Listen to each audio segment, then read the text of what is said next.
Hi everyone, welcome back to my channel in Poonam style. सो आज की वीडियो में मैं शेयर करने वाली हूँ कि आप सिल्क साड़ी को किस तरह से नीट एंड क्लीन तरीके से कुछ टिप्स एंड ट्रिक्स के साथ ड्रैप कर सकते हैं। तो चलिए वीडियो को स्टार्ट करते हैं। साड़ी ड्रैप करने से पहले आपको सैंडल जो भी फ्लैट हो या फिर हील हो पहननी चाहिए। और इसके बाद अगर आपकी साड़ी मान लो बहुत ही लंबी या फिर चौड़ी है तो आपको इस तरह से साड़ी को फोल्ड करना चाहिए। अगर आपकी हाइट कम है, अगर आपकी हाइट ज़्यादा है तो आपको उतना ज़्यादा फ़ोल्ड करने की ज़रूरत नहीं है। इस तरह से फ़ोल्ड करने से क्या होता है कि आप जब साड़ी को टक करते हो तो साड़ी ज़्यादा फुली फुली नहीं दिखती टक करने के बाद।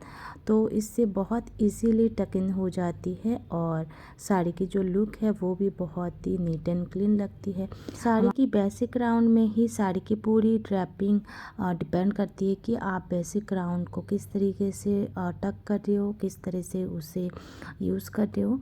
इसके बाद साड़ी जब टक हो जाती है फिर धीरे धीरे आप साड़ी को पकड़ते हुए पल्लू में चलो। पल्लू में डायरेक्टली आपको नहीं जाना है, फिर आपको लगेगा कि आपकी जो पल्लू है वो पलट चुकी है या फिर उल्टा हो गया है। तो साड़ी में अगर आप प्लीटिंग अच्छे से नहीं बना पाते हो तो आप इस तरीके से प्लीटिंग अरेंज कर सकते हो सबसे पहले, क्योंकि बहुत लोग कहते हैं कि वो उंगलियां नहीं चला पाते प्लीटिंग बनाने के लिए। जैसे रेगुलर बेसिस पे बाकी लोग करते हैं उस तरह से उनसे नहीं होती, साड़ियाँ छूट जाती है अपने फिंगर से। तो आप इस तरह से भी साड़ी जो है उसमें प्लीटिंग अरेंज कर सकते हो। अरेंज करने के बाद आप इसे या तो सेफ्टी पिन या फिर साड़ी पिन या फिर एक क्लिप के मदद से उन्हें सिक्योर कर लो और जब रैपिंग कंप्लीट हो जाएगी वो आप निकाल दो।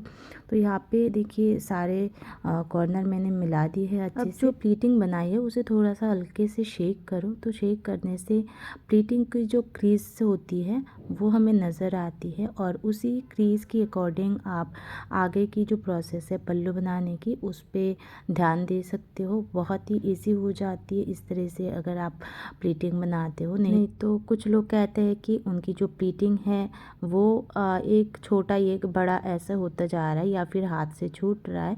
तो थोड़ा सा शेक कर लेने से साड़ी की प्लीटिंग की क्रीज बन जाती है। क्रीज हमें बहुत हेल्प करती है प्लीटिंग को आगे की तरफ बढ़ाने में।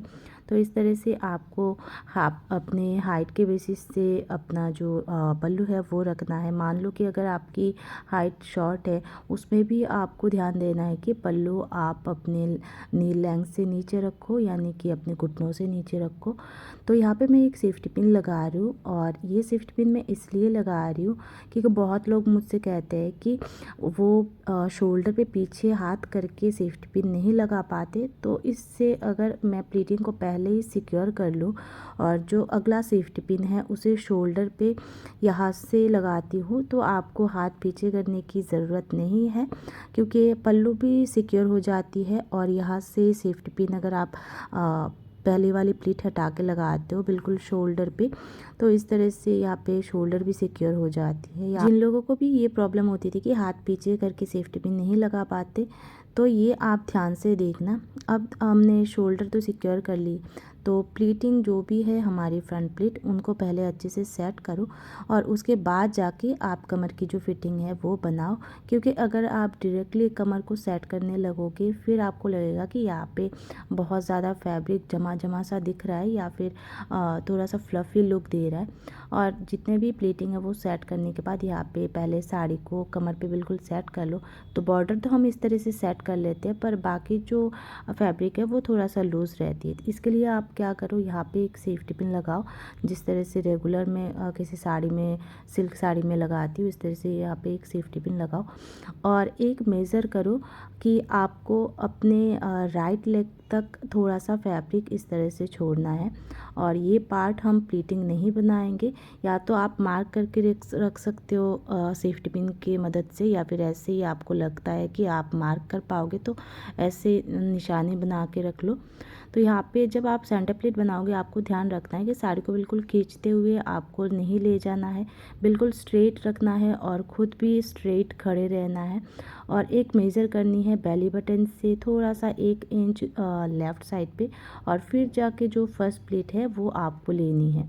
इस तरह से अगर आप फर्स्ट वाला जो प्लीट है वो लेते हो तो इससे आपकी फर्स्ट वाली प्लीट ज़्यादा पलटती नहीं है, फोल्ड नहीं होती या फिर आपके राइट की तरफ बार बार नहीं जाती।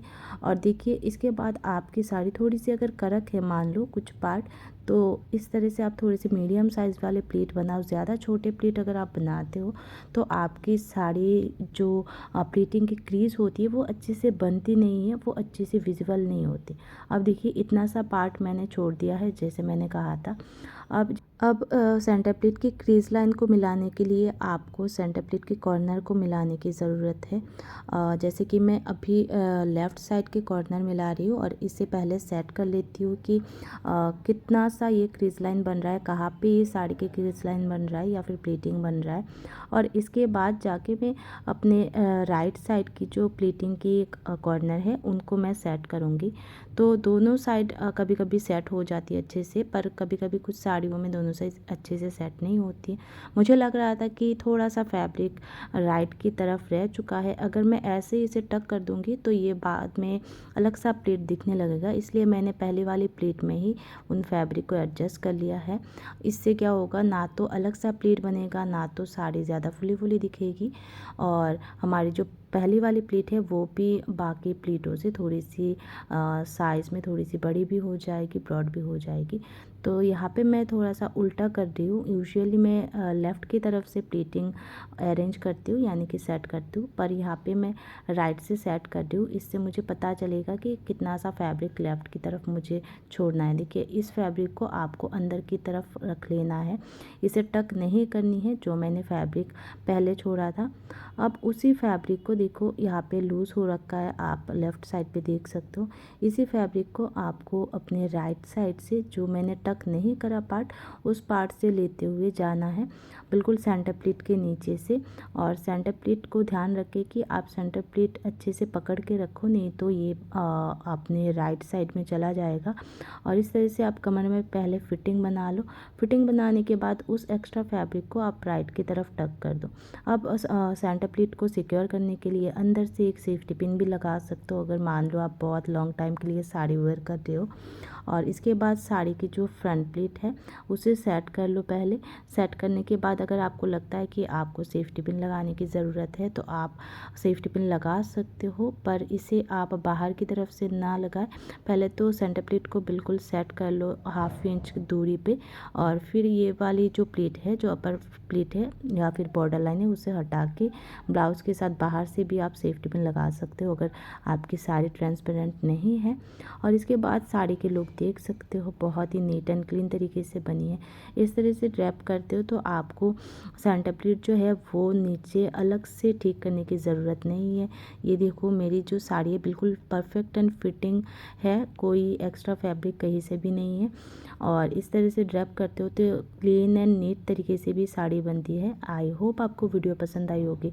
वीडियो पसंद आया तो वीडियो को ज़रूर लाइक करें, और मेरे चैनल पर वीडियोस पहली बार देख रहे हो तो ऐसे ही टिप्स एंड ट्रिक्स के लिए मेरे चैनल को सब्सक्राइब करें। बाय।